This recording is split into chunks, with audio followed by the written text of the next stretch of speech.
And with that, I'll hand it off to our first presenter, John Laughlin. John, you have the floor. Thank you. Good morning and welcome. Today we'll continue with part 2 of the Amazon Redshift Best Practices webinars. Where earlier webinars in the series have provided an introduction to Redshift, our last webinar showed a deeper view of the product. In that session, one of our senior development managers presented best practices for data loading, key selection, querying, and workload management. Today, we're going to continue with the best practices. We're going to hear from Eric Ferreira. Eric is a senior database engineer on the Redshift team with a keen interest in performance and customer experience using the service. He's got more than 20 years experience in database and data warehousing field, and he's served as an architect for the Amazon Redshift data warehouse architecture. So you can see from the agenda after our introduction, Eric will be covering best practices for workload migration, the copy command options, vacuum, and space management. Then we'll have some time for questions and answers at the end. What I'd like to do now is just a little bit of context. AWS offers several database services. There is Elasticache, an in-memory caching service, RDS, a managed relational database service, DynamoDB, a fast and predictable and highly scalable NoSQL store, and Redshift. Redshift is a fast, powerful, and fully managed petabyte-scale data warehousing service. That's going to be our focus for today, and I'm going to turn it over to Eric now to present the technical. Thanks, John. So I'm going to do a quick review of the Redshift architecture. We saw that on the part 1 of our webcast series. And the important part for today is looking at your leader node as your interface with the world in terms of SQL, JDBC, ODBC connections, and what's responsible for responding to the queries back to your clients. And the compute nodes is where the data resides. It's a fully columnar, and the data is spread across multiple nodes as evenly as possible. We're going to talk a little bit about that, as well as that's where the connection with Amazon S3 happens in terms of either ingestion of your data, backing up, or restore. And it's important to remember that that's the fastest way to get data in and out of Redshift is through Amazon S3 because it can be fully parallelized and take advantage of the wide range of options S3 offers for us. And if you remember, this is being part 2, there's a lot of things I'm going to refer to that's built on top of what we spoke on part 1. So if you haven't watched part 1, at some point go back and watch the recording because a lot of concepts are there in terms of basic understanding about the zone mapping and how the data is distributed and the choices about sort keys and distribution keys. And the one part I want to focus with us today is the idea where you want to move into Redshift from a current setup you have on your ETL or ELT process. And normally those processes have a few steps. The step where you load your data to your target tables or to your staging area tables, and then you transform that data either doing some cleanup or aggregation or correlation, and then at some point you prepare those target tables for a query and reports that include sometimes gathering statistics, eventually doing vacuuming, cleaning up, and releasing data that's not needed anymore, and also applying a retention policy where the data you're not going to keep in the system anymore. And if you're starting from scratch, if you didn't have resources before to have a data warehouse, and now with the Redshift offering, you finally have that, okay, that kind of price I can pay, it's great because you're going to start from scratch and understand the process and test. But if you are migrating a workload to Redshift, I highly recommend you to reevaluate your strategies because you want to take advantage of all the cloud characteristics. The idea that you can do a quick snapshot and quick cloning of your instance is highly, highly inexpensive on a cloud environment, as well as being able to expand your cluster or make it smaller if you need to. It's also a big advantage of the cloud. So you want to reevaluate your steps to make sure you can take full advantage of what cloud can offer you, different than like in-house set up. If you ask your IT department, I want to clone, make 3 copies of this cluster, then look at you like, okay, where is the service going to buy from and how long it's going to take? And on Redshift, you can do that with the API call. So that's the kind of thing you have to keep in mind when you do that. And the one thing I would highly recommend you is, as you plan your migration from whatever you're using now to Redshift, make some provision for time and resources for testing multiple options. Because the system is so flexible and inexpensive to start using and testing, you can afford to make multiple tests and multiple tries and even run in parallel for a while so you can understand the performances and the choices, right? Some of those choices are how many nodes I'm going to need. I'm going to choose many small nodes or few larger nodes. And that changes depending on your type of workload. If you have a workload that has like a needle in a haystack type queries that you don't join with other tables, maybe a ton of small nodes would be faster for you. But if you have a lot of joins and queries or your queries return thousands and thousands of rows back to the end user, maybe you want to think about fewer larger nodes, take advantage of a larger leader node. So you can try both ways, and it's very easy to create a cluster in one way, clone it, and then resize it to whatever size, a number of nodes and type of nodes you want, and then you can run in parallel and see which one works better. The same way, the workload management settings, the WLM settings, are something you can experiment with. Type of share nothing databases are known to like to run few queries really fast, not a lot of queries at the same time. So you can tune up and down your concurrency and see if you get a better response and run 5 queries at a time or 15 queries at a time or 1 at a time and see what gives a better result in terms of the total throughput of your system, right? And also, as you plan your application to put the queries into the system, you have to know the difference between my query is running and taking so much time, or my query is in queue waiting to start running. And then you can choose between how many queries you're going to submit at a time and control that, because you don't want a query sitting there waiting in queue and you're blocking a session that it could be doing something else and using memory that could be used better for a query running. The other thing you should be testing different options is sort keys and distribution keys. On the first part of this series, Vidya talked about some ideas of how to choose a sort key in terms of your query methods or how your data is going to grow, and distribution key to make sure you spread the data around. But when you migrate your workload, you should really test different options. Sometimes a different option that might not look on paper to be the best one end up being the fastest one. And especially, you have to make sure you test not only your query performance, but also your load and vacuum times, because that is part of your workload. So it doesn't matter if your queries are really fast, but your vacuum is going to rewrite the whole table every time. That's no help for you. Another thing you can test is different compressions. When you first do the copy of the table, there is a way to automatically choose compression for your table. But as your data change over time, you might want to revisit that and take a look and, okay, how my compression is doing. Redshift has a command to analyze compression and give you back what would be the best compression for the current data on the table. And you might save space and performance by compressing your data more efficiently. Now, going to some best practices that I see helping people be successful on migrating their workload into Redshift. Since we tell you to always use S3 as a point of entry for your data, for your loads or large loads, right? One thing you can do is to make sure you keep your load files in S3 for a longer time than you think you need. Like, don't put the files in, load, and then delete right away.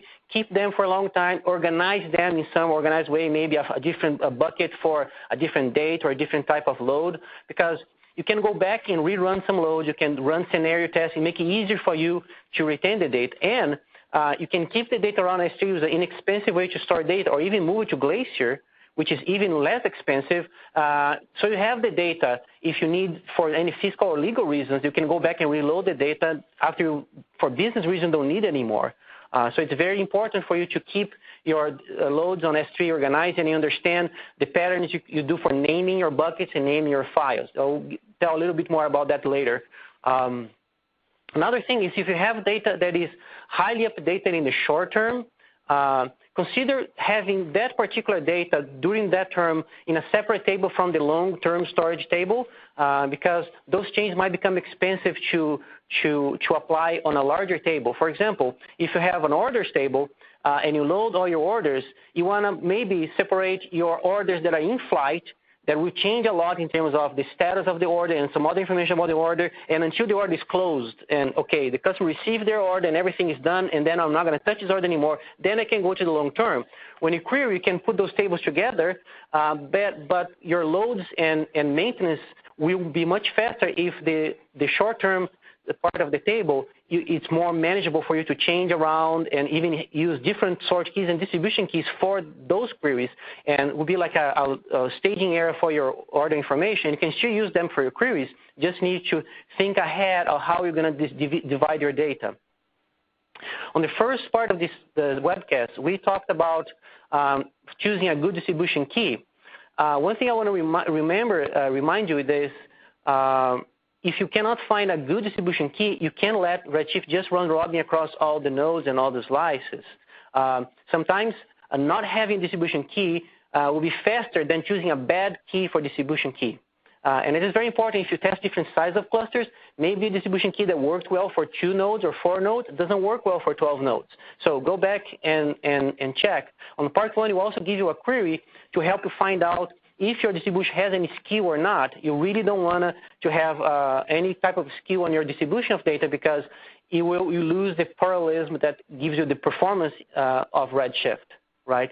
And the choice between a good distribution key or a round-robin distribution key is pretty much your trade-off between a collocated joins, and if you choose them well, or not being able to do collocated joins at all. So depending on your workload, if you don't have a lot of joins or you're highly denormalized, then you really want to make sure the distribution is really well, or just choose round robin and you'll get a good performance anyway.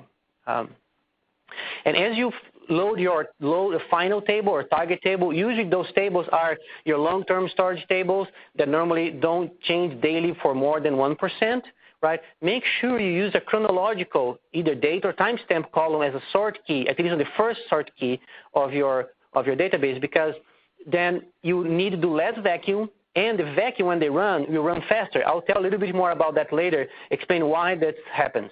The other thing is, when your first column, search column, has a low cardinality, for example, it's a date column, not a timestamp column, you can choose additional columns on the sort key, and that should match either filters or your group by columns, because that will make the queries run much faster. Now, if your first column is a timestamp one, chances are the resolution is very high, which means that when you get to that one timestamp, you're already in a single row. So which means that more additional columns won't help you much. So keep that in mind as you choose your sort keys. And you can have multiple sort keys defined in your create your table, so there will be like a composite between start with a date and then something else you choose, like a region or customer or whatnot. Another thing that we would recommend is sometimes customers say they need, like, say, 2 years or 3 years worth of data stored in the table, and you go dig deep on that, the business operation only needs 13 months. Everything beyond that is for some legal or fiscal reason they keep around. So instead of keeping the data around on the database, you can unload this data using unload command into S3 buckets and keep it there, or even keep it in Glacier. If whenever you need it, you can bring it back, because usually those fiscal and legal reasons is not like something you need to do right away. You have a few days to process, so you can reload the data. So that keeps your database smaller and nimble and easier for you to move things around and keep it fast. Also, consider apply your retention policies less often than every day, because on Redshift, the way you delete your data, you create a column that shows the deleted data. Only when you do a vacuum is where this data actually goes away from the table. So deleting every day is not going to save you space unless you run a vacuum every day, which can be expensive. So consider applying a retention policy just before a vacuum, maybe on a weekly basis or a monthly basis, and on a not busy time, so you can focus on doing that. Consider your vacuum as like a maintenance time, not like a part of your transaction or part of your application workload. And as you do that, you make provision for data growth, because if you're not going to remove data as often, you're not going to save space. You're going to grow a little faster. So make sure you keep light of that. The other thing is make sure that all your queries have the range filters for date or timestamp and on both sides, greater than and smaller than. The last thing you want is that a query to return the wrong results because you didn't run a rotation procedure or you didn't insert the data today, or insert the data too early today. So you want to make sure your queries always return the same results, either or if you haven't or not clean up your older data. The idea here is for you to always keep a sliding window of data for inserting and deleting. So when you do the vacuum, we don't have to rewrite the whole table. We only clean up the beginning blocks of the table and add new blocks to the end, and then it's a much faster process. Another recommendation is that like any milepost you have on your application, you take a manual snapshot. Like after or before the year-end processing, you take a snapshot. If ever, a few years later, you needed to see how the database looked like on a particular day for whatever reason, you can just restore that snapshot into a new cluster and you can go look. It's much easier to be having complex rules of retention, understand when the data was changed, and it can even save you for unintended changes to the database. Let's say there's a bug in your workload that will delete or change data that was not supposed to be changed. You can always go back, restore that snapshot and compare the data and see what has changed that it should not have changed. The other thing to consider as you plan your workload is you have to know really well the ratio between your load requirements in terms of performance, how much data you load every day, how much your transformation process takes, and how much query performance you need, how much queries. Some systems are 10% writes and 90% queries. Some systems are 30% or 40% writes and then only 60% queries. Now, if you have a low ratio, meaning you have like a 10% writes and 90% reads, you could consider load your data. Let's say you have a daily process. You load your data, and then you take a snapshot after you finish your load, and then you can spin query clusters for the day that are only going to be used for running queries. And if today I have more queries to run because it's a month end or something, you just spin 3 more clusters than usual. At the end of the day, you tear everything down, and you're back to a single cluster that you're going to load tomorrow. That's the flexibility that cloud can give you that no other place you can get, that can allow you to get a really good performance, great concurrency of your queries without having to have a huge cluster all the time, right? Now, if you have a high ratio between writes and reads, like you change a lot, your transformations are very complex and big, right? Then consider your performance requirements for the whole operation above your spacing needs when you choose the number of nodes, right? Sometimes we see customers say, well, I have 20 terabytes worth of data, a 2-node cluster, I can fit my data. Well, but how much throughput that is going to give you? It's going to get your queries fast enough. Usually the queries will scale in a linear fashion in terms of how many nodes you add to the system. So don't consider space on more busier systems like a high ratio between reads and writes. Normally, you're going to only use 10 or 20% of the space because you are going to provision a cluster larger in terms of space, but have the exact right amount of performance to do your workload in the time you need it to be done, right? Now, a little bit of normalization. I really don't want to get into religious wars about what should be normalized or should not be denormalized, but the one thing I would say is Redshift is a fully columnar database, which means that a select star from a table is similar to a collocated join between many columns of different tables, which means that you only should denormalize your tables to avoid non-collocated joins. If your joins will be collocated, there's no need to denormalize because the performance won't be better if you just put all together. You're just going to spend more time and more space on the system. The idea of collocated joins is 2 tables that share the same distribution key. And then the joins will be really fast and will work really well. If you have type 2 slow changing dimensions, that's very important for you to really keep them normalized because if you want to denormalize this type of dimension into your fact table and then they change, you have to change thousands of possibly millions of rows, and changing rows on an ad hoc basis is expensive. So you really want to make sure you keep them very normalized if you have slow changing dimensions, and then it'll give you better chance to make correct queries, return the right data, and be faster. One important part of your workload to get your data into Redshift and do your BI queries is the copy command, is that we recommend you to bring the data from S3. That's the command you use. I'm not going to go through every single option there is. The documentation is there for that. But there are a few options and a few gotchas that I really want to highlight so you can have a better experience as you try to move your data into Redshift. The first one is the gzip option will read the data compressed on S3, land into the node, and then uncompress and then load into the database, which means that you will save network bandwidth, and it can speed up your loads quite significantly, and you save money on your storage on S3 side. The other thing is there's a max error option and no load option. The max error default is 0, which means whatever error we encounter, it will stop and error out, which is great if you have like a production system. You don't want to leave rows behind, right? But as you are testing and migrating your data or you migrate a new data source into your database, you really want to set this number to a bigger number so your troubleshooting can be faster because you can check multiple errors, multiple problems at once. And the no load option helps you doing the loads faster because it won't load the data into the database. It's just going to validate the file, which is what you're trying to do anyway. So think about that when you do your testing. After you finish your testing, go back to max error equals 0 because you really don't want to ignore or leave behind any data on your system. Stat update option, it's an option where copy will update the statistics of the table after it loads it. Normally, if you do a copy into an empty table, it will do that for you automatically. But if the table is not empty, it won't until you ask it to. So it's a good option because as soon as it is loaded, the stats are already computed and you can ready to go. Assuming you're not going to run vacuum every time, we're going to talk about vacuum later, it's a very good option because then after your copy command is done, you know your data is ready to be queried by your customers. The one gotcha about moving data into Redshift is UTF-8. Unlike other databases, Redshift will check the validity of UTF-8 strings that you put in. So you're only going to accept well-formed UTF-8 characters.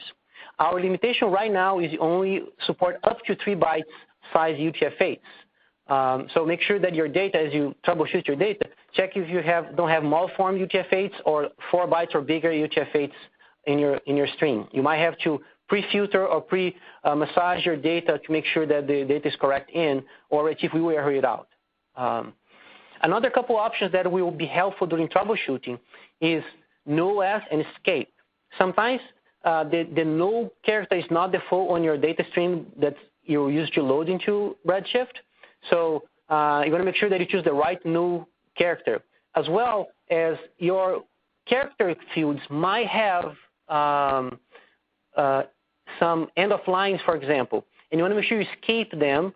So, and then tell Redshift on the copy command to escape them as well, because many errors of delimiter not found is because this character field has an end of line, interpreted as 2 records instead of 1 record, and it didn't find all the delimiters that it was expecting to find, or get the wrong types. So make sure you looking at your data, you really can make sure you escape any special characters that could be in character variables. Another thing is, as you're troubleshooting, try to narrow down to a small set of rows of your load date. Maybe, okay, if a copy command that will load 5 or 10 files error out, try to find where is erroring out, try to load that's only 1 file, and then you can visually look at the file and make sure you understand what's happening. If there's a special character or some structure problem on the file, it's to make your life easy to try to waddle through like many files and thousands of rows. Another thing that you should be aware of is currently you have to define one date format and or a time format, a timestamp format for all the date type or timestamp type fields on a copy command. So they all have to match. So make sure you provide for that when you generate the data or the data where it's coming from. And be careful with the option accept any date. It doesn't mean it's going to try to figure out a different mask and use it for you. It's just going to generate no entries if it can't understand the format or the format doesn't match the one you declare on date format or time format.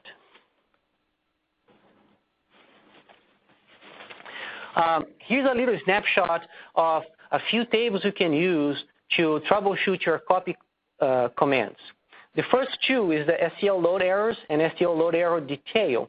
That will give you information about each load, each statement, and errors that you find them. On the load errors detail, it gives you even more information about previous rows or previous columns where the error is, so you can understand if it's a problem happens on a particular column or some previous column that generated something that caused the next one to fail.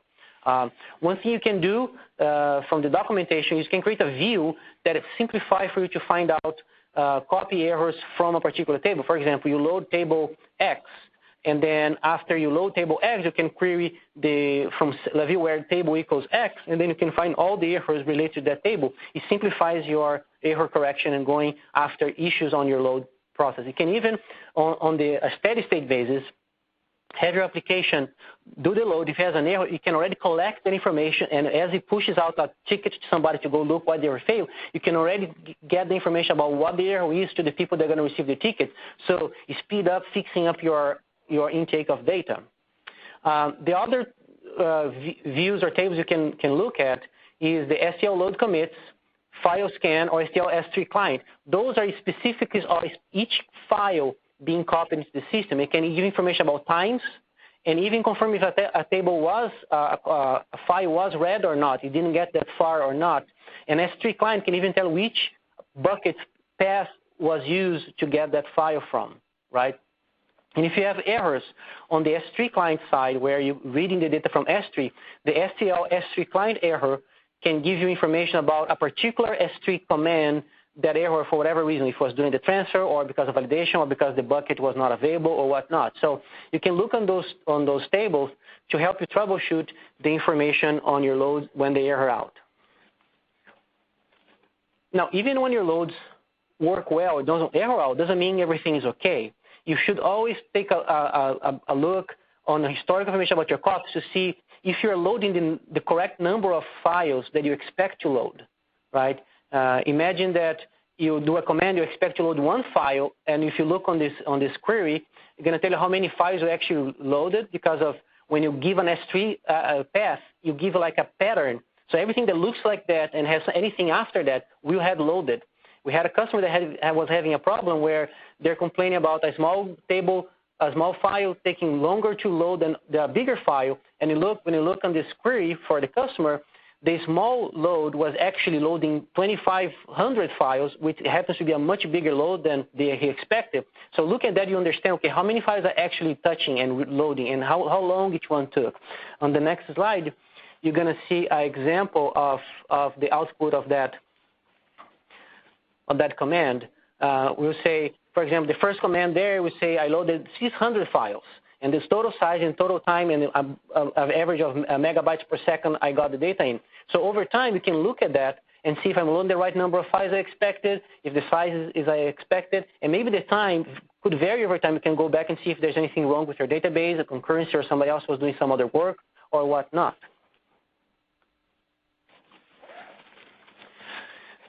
The vacuum command. So another thing that usually is part of your workload, and I would suggest that we make sure that we can do as least vacuums as necessary, because it's a maintenance type operation, it's not a transactional type operation, so you really don't want to do that too often. So when I insert or delete data from my table, right, all the new data gets inserted to the end of the table. We call it a no sorted area. And the no sort is between quotes because actually if my table has a sort key and I use a copy command to insert, actually the copy command will pre-sort locally that data and then attach to the end of the table. It's not going to mix with the rest of the table. It will be sorted within itself, right? And as this area grows, every query you're going to have to look at the main table and then visit the non-sorted area to see if there's any rows there that match the query. So as this area grows, your query performance might might have a problem. The same way as you deleted the data is not deleted actually. It's just marked on a special column.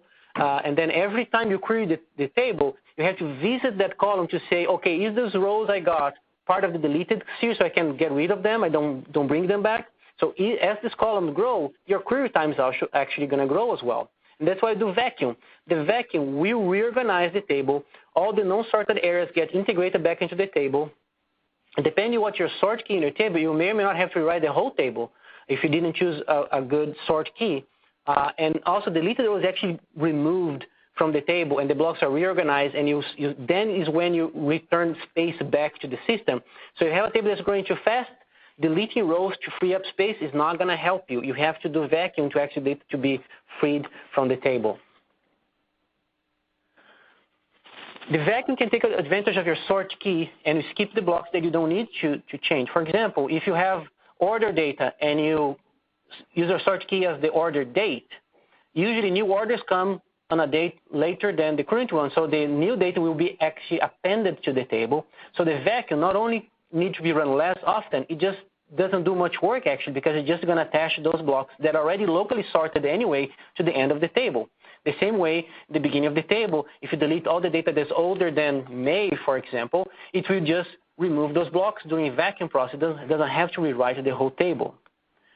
For example, let's assume I have a table that has March, April, May, and there's the unsorted in the end. So let's say I deleted all the March data. Well, the data is still there. It's just not returned during queries. And my June data is already loaded, but it's on the unsorted area. So the queries won't take as fast because I have to revisit the unsorted area. After I run the vacuum, that's what happens. The March data is gone, and then the June data is created, and then now I have a free space back to the system. That's how things work. So consider vacuum as a maintenance type operation. Only one vacuum can run at a time, cluster-wide. So it doesn't matter if you run a vacuum of one table or a whole schema, you can only have one vacuum run at a time. That's why I recommend you to design your sort keys in a way that you only need a vacuum like maybe once a week or even once a month. The vacuum also will run faster if you give it more memory. So if you can set the query slot count to 4, for example, from 1, which is the default value, you give it 4 times more memory to the vacuum, which will make it significantly faster.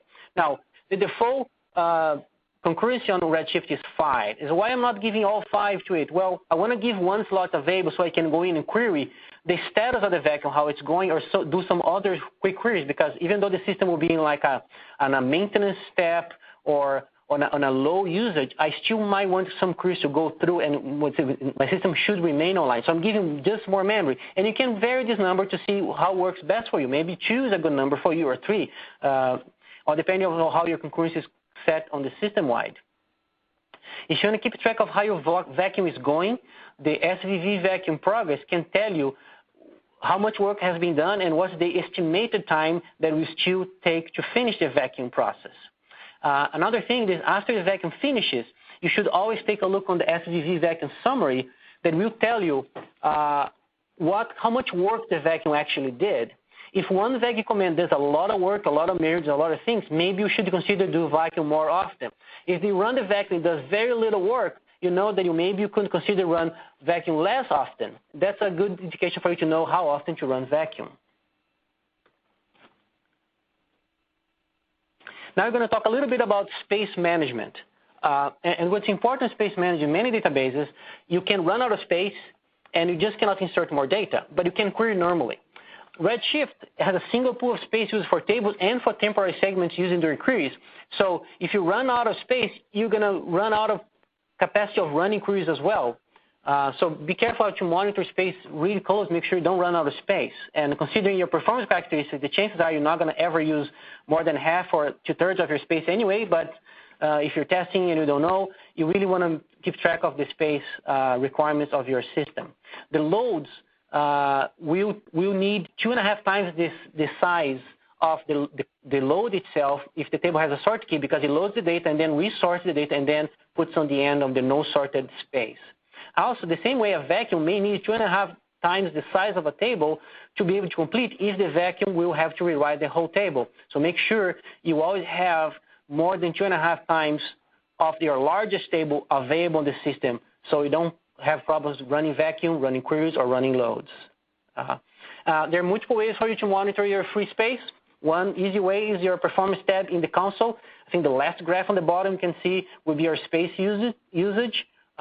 You can also set CloudWatch alarm and be generous. Don't set alarm into like 99% usage. Put like 70, 80% so you have time to do things like resizing your cluster or whatnot. Or you can run queries to to find out what is your space. You can even, application side can understand what's your size of your tables and what's your free space. For example, on the left side of this graph, this SQL will give you all your tables for a given database, the size of the table, and the number of rows as the last statistics was gathered for the table. So you can have an idea which table is growing faster than others, and you can take care. Maybe the table is growing faster than you expect, and you can monitor that and see how that's going.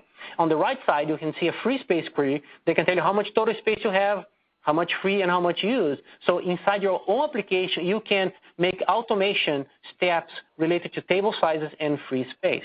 Right? And remember that Redshift always allows you to resize your cluster up and down, assuming that the smaller cluster fits all the data you have on the big cluster, and across node types. And it's a sort of an online operation, meaning that you can have query access to the cluster while that is happening. It's a long-term process and a big automation we do for you on the back scenes, but you can still query your cluster. You just cannot load data into it while the transaction, the resizing is happening. But it's a good tool for you to understand that you can resize your cluster up and down as needed as your system will grow. So in summary, if I want to drive something home for you is always experiment to optimize your workflows. Don't be shy to experiment and trying different things, right? Know that various STL and STV tables will hold most information you need to troubleshoot. The documentation has a lot of information about them. And the space management vacuum schedule should be considered during implementation phase, so you know sometimes to choose the right sort key and the right schedule for your vacuums and deletions for old data will help you to have a successful implementation of your Redshift, right? Of course, I will point you to documentation, some specific links. The copy command has everything you need to know about a copy command, specific on load troubleshooting, documentation about vacuum, a little bit more detail about vacuum, and how to unloading data works, which have very similar options as the copy command, so it works pretty much the same way. With that, I can pass the buck back to somebody to do the QA. Thanks so much, Eric. I'm just going to mention before we get into the QA that there is that survey URL there, and I'm going to launch that right now. And if you could just go ahead and take out a second, let us know what you think of our webcast and how we're doing. We appreciate all that feedback. And with that, John, do you want to start to get into the questions? Absolutely. Before I start reading the questions off, I'd like to point out a couple of things. First, we will not be addressing product futures or the product roadmap in this session. Second, we really value the input that you're giving us here. If we don't get to your question, please remember that we are very careful with these things, and you might expect that it'll find its way to the FAQ document posted on the site. If you don't get an answer here today. Also, you will be getting an email with a reference to where the recording for today is. You'll probably find several other recordings there, including part 1 of the webinar. So if you missed that or you need to refresh your memory, please go back and have a look at that. Okay. Now, let's see, there are a few questions, and one of them had to do, I think, probably with slide 17, where there was a recommendation to give 4 slots to the vacuum command execution, and the listener is curious about what that does exactly, and you know, what are you actually changing there when you give 4 slots to the vacuum command? So the slots are pretty much how the Redshift will divide the memory available on the system for the queries to run. So on the default concurrency of 5, 1/5 of the available memory for queries are given to each query running. And queries that do bigger queries or big joins or vacuums will benefit a lot from more memory because the hash tables can be bigger and things can be faster without having to spill back to the disk. So when you set a slot count to 4, what you're saying is, okay, I'm going to take 4 slots. So I'll take 4/5 of the available memory for this one command, and then, of course, it's as if I'm running 4 queries at once, and you're taking all the resources of 4 queries would take for one command, and that gives you usually more memory for the system to run, and that can result in a huge improvement in performance. Great, great. Another question about how to implement time series tables in Redshift. Do you have general guidance on that? Can you repeat the name of the table? Time series tables. Time series tables. Yes. So usually they will be, as I mentioned, like any other, and you'll be sorted key by the time series as well. The distribution key will be a little trickier on that, depending on how the resolution you have in your table. So again, you should try a different type, probably a day level sort key or the distribution key might be helpful for you, or even no distribution key round robin, and you try different options on your application. Okay. Also in reference to one of the slides, there's a question here, I guess a recommendation. A timestamp was recommended because of, and they want to understand why that was hard. Was it driven by high cardinality, or because it's a numeric or a date column, and would using a GUI ID have the same effect as a timestamp? I guess that's the real question. Okay. Now, a timestamp will be superior to a GUID because normally your queries will be range queries on a date. Normally don't range queries on a GUID. So in terms of sort key, to be able to get all the transactions for a particular day or particular month, you can know your data together. When you finish touching those blocks, if you go back on the first part of the webcast, we talk about the zone maps, and we have a way to know that a particular block we don't even have to touch because the min and max value in terms of date for that block is not there, so you don't have to touch the block. A GUID won't help that on sort key. And there's also in terms of the comparison between date and timestamp, make sure that, for example, if your source data does not have hour, minutes, and seconds resolution, it doesn't help you use a timestamp column because you only have date resolution. So use a date and use other sort keys to make your queries faster. Now, if your source data has a resolution hours, minutes, and seconds on the source data, then a timestamp can be very superior in terms of keeping your queries to scans fast and your vacuums also fast and infrequent. Great. All right. At one customer's or one listener's shop, he says our events UUIDs are stored as varchar36 in Redshift, and suggests that this is going to be inefficient in joining as soon as they shred our event data into multiple tables. Would you recommend an alternative for that, or is that still the sensible way to go forward? Varchar36 is not too big to be a good distribution key for the joins. It's not a big. When you talk about bigger than 256, then it becomes being a problem, especially for the sizes of your hash tables that is used for the queries. So it should, again, it's a matter of trying. Now, if you have other distribution key that will allow you to do collocated joins, you can use it. If that particular cloning, that the Varchar36 is your key that's common to multiple tables, by all means use that distribution key if it's a good distribution across the nodes, because your collocated joins will be much, much faster than any other thing you can do. Great. One listener asks if there's an optimal file size for loading from S3. Yes. We don't want each file to be bigger than about 2 gigabytes, and you also want to have a multiple number of files that of your number of slices. And on an Excel cluster, every node has 2 slots, the 2 slices, and an 8XL node, you're going to have each node will have 16 slices. So, for example, you have a 2-node 8XL cluster. You want to have a multiple of 32 files on your system so you can take advantage of parallelism, right? So sometimes it's not how big your file can go, it's okay, how many files can I load? So of course having like millions of files can be inefficient as well. So somewhere between a few megabytes up to a gigabyte, it's okay for the size of the file, but it's very important, the number of files should be multiple as much as possible of the number of slices in your system. Great.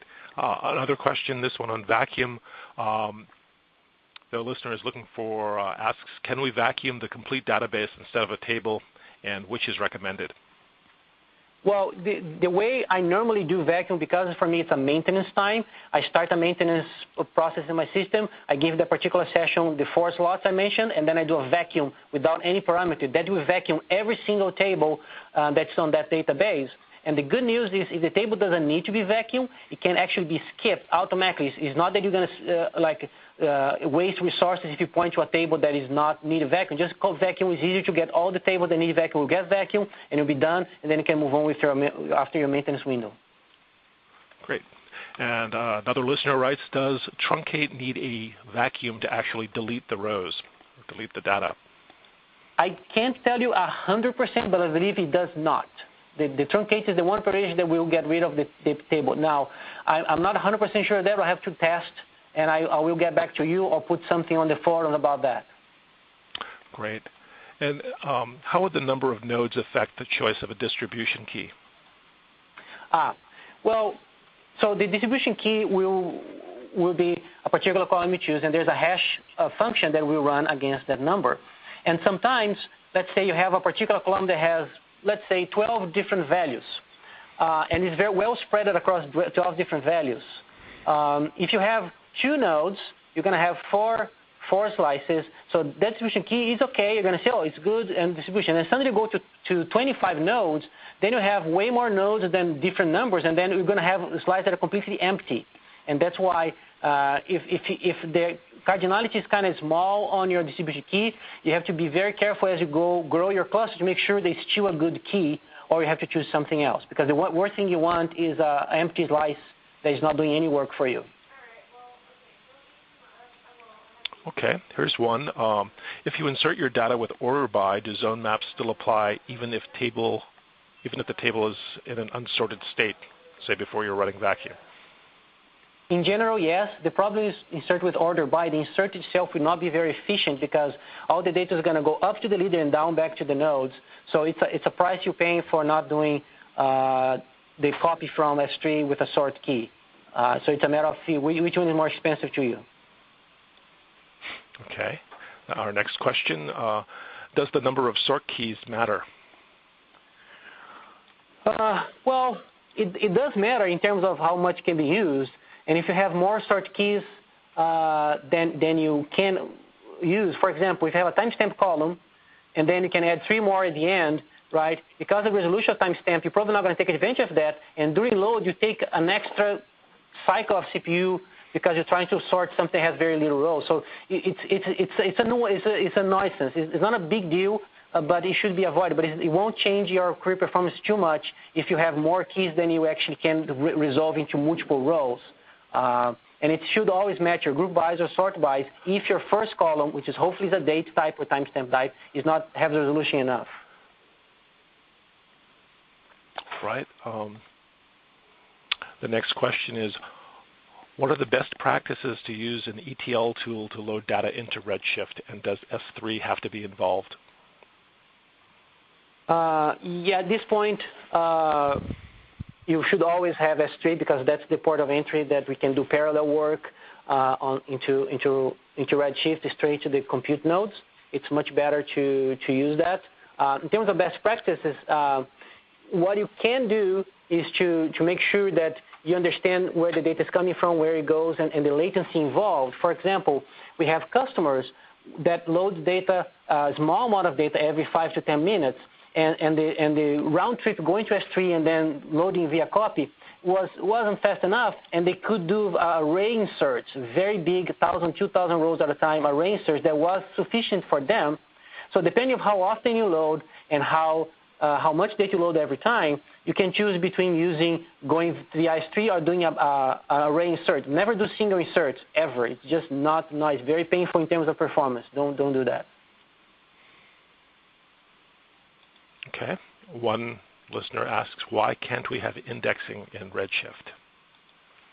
Well, because the way the data is implemented being a columnar database, all the columns get inserted in a particular sort order, and you don't have additional structure like would be on other databases, a projection or materialized view, whatever you want to call it, another additional structure. We believe that being able to run queries really fast allow us to be flexible and don't have to replicate the data in a way to have an index on, and it's very useful for some applications that Redshift is not designed to accomplish. Now, having said that, I've seen plenty of cases where my staging tables are small enough that sometimes I have it created in different sort orders for different processing and aggregation of data, and I just load them 3 times, one for table 1, table 2, table 3, for the same content with different sort keys to speed up my staging process before I load into the final table. So people can do that, and your application can do that, but I don't, of course, recommend to replicate your data for the long-term storage. But you can do that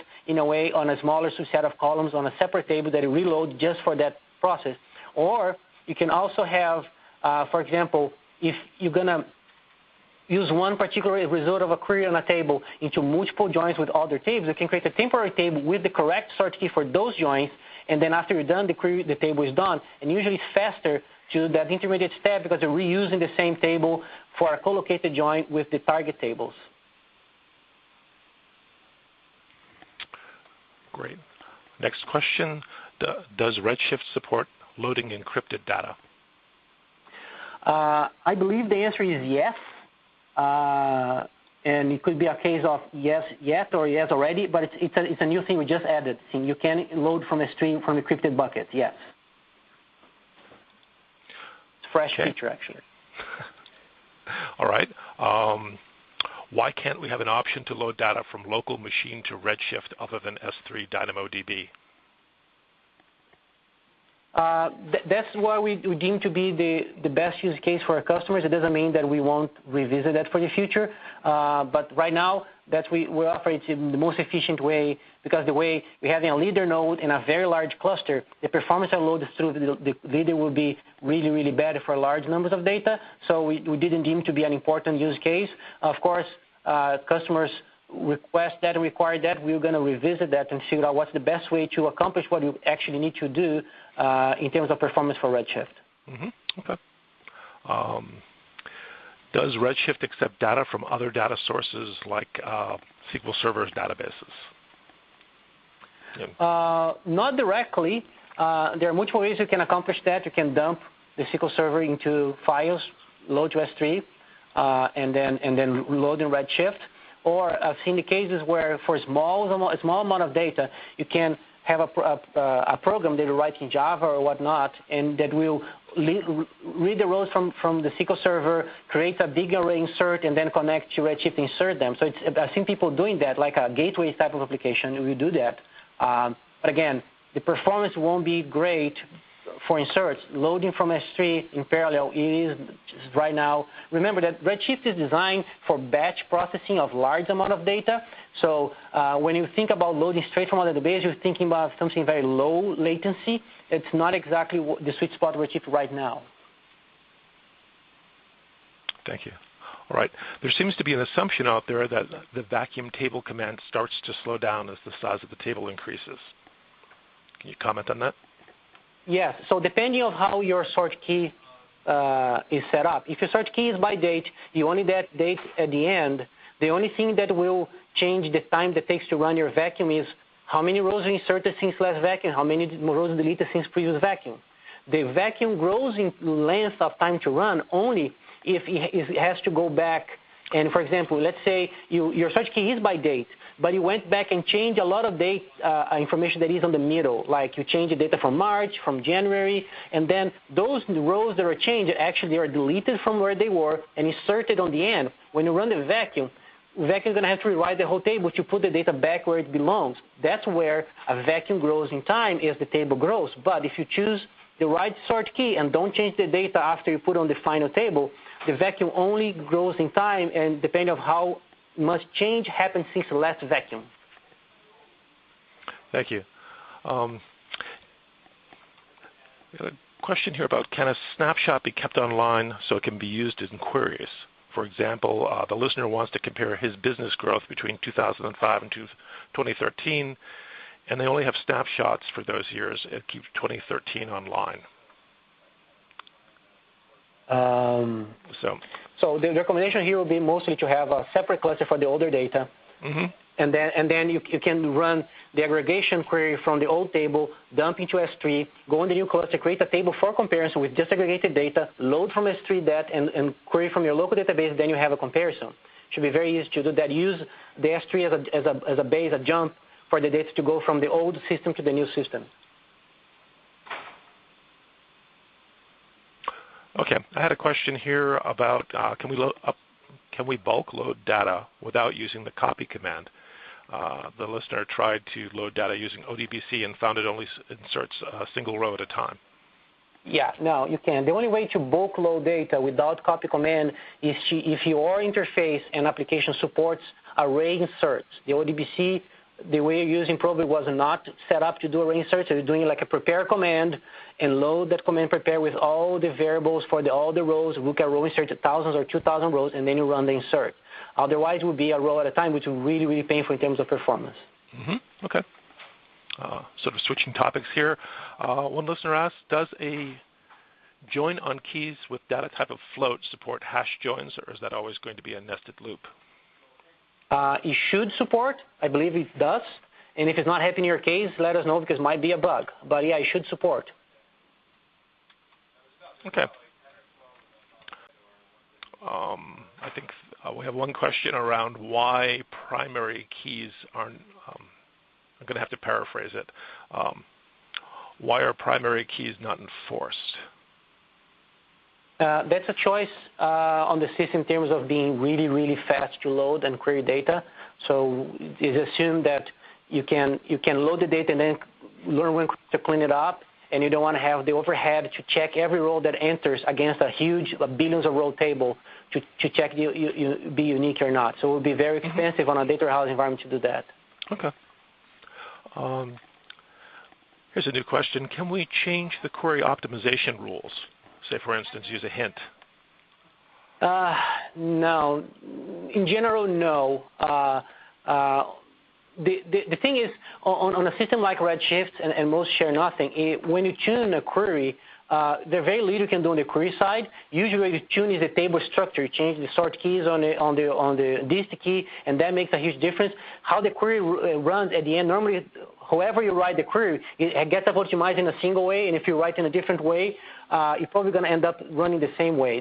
The only exception is that if you want to choose the order by things get joined, then you can convert some joins into subqueries to make sure you get in a particular order, but that's very rare where that makes a difference. Usually you're going to tune the table structure more than the queries you run. Okay. I have one question about zone maps, and are they discussed in the online documentation? And I guess in the absence of that, could you give us a brief description of zone maps? So they are discussed in certain length in the first webinar. The 5-second option is imagine on a different database where you have partitioning, where you have partition elimination that you don't have to touch the partitions that don't match the particular where clause you have. The zone maps do that. So if I look at the headers of all the blocks and I have min and max, if I know my data is not between that min and max, I just don't actually touch that block. I just move on to the next block. So I have a structure of block headers that I'm going to run to without having to ever touch the actual block. So those reads I don't do effectively. Okay. And I think this is probably our final question. Can I upload a flat file into Redshift directly without going through S3? No. Right. Fair enough. Well, I think we are just about out of time, but we thank you for your time and attention. And if you've not seen your question answered here, certainly be sure to go and check the FAQ on the webpage. Stay tuned for future webinars from the database team. And thank you. And again, I'd like to thank everyone for joining us today. Just a reminder, you will be receiving a follow-up email that will have the link to the slides on our SlideShare channel and also a link to the recording on our YouTube channel. So thanks again, and have a great day.